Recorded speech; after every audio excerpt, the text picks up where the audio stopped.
పిలిస్తే వస్తారా పవన్ కళ్యాణ్ అంటున్నారు. పిలిస్తే కాకినాడ నుంచి మీరు బయలుదేరే లోపల 10 నిమిషాల్లో ఆయన ఇక్కడ ఉంటాడు పిలిచిన గ్రామంలో. అది పవన్ కళ్యాణ్.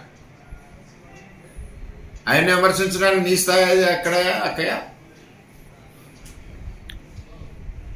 ఎక్కడ భర్త చనిపోయిన వాళ్ళకి పెన్షన్ ఇవ్వలేని పరిస్థితిలో ఉంది అక్కయ్య. మీరు 900 మంది ఉన్నారు ఈ నియోజకవర్గంలో. తెలుసా అక్కయ్య మీకు? అవునులే, 2014 తర్వాత కనపడలేదు కదా అక్కయ్య. 19 వరకు కనపడలేదు, 5 ఏళ్ళు. 19లో ఓట్లు వేసాక ఈ 5 ఏళ్ళు కనపడలేదు. మొత్తం 10 ఏళ్ళు కనపడలేదు కదా అక్కయ్య. ఓన్లీ ఎలక్షన్కి వస్తావు కదా అక్కయ్య. ఎక్కడో కాకినాడలో కడతాయంట అక్కయ్య. పిఠాపురానికి ఏం చేసావు అక్కయ్య? పిఠాపురాన్ని ఏం తెచ్చావు అక్కయ్య నువ్వు ఎంపీ ఉన్నప్పుడు? అది చెప్పు ప్రజలకి. ఎంపీ 5 ఏళ్ళలో నీకు వచ్చిన కోట్ల డబ్బులు 30 పైసలకి అమ్ముకున్నావు, 30%కి.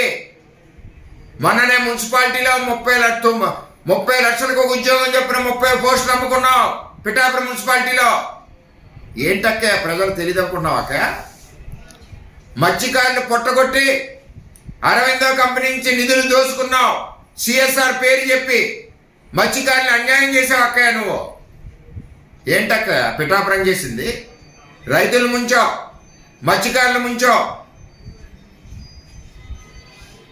నేను వచ్చానంటున్నావు. చెయ్యి కుకుటేశ్వర మీద ప్రమాణకం, నేను వస్తా.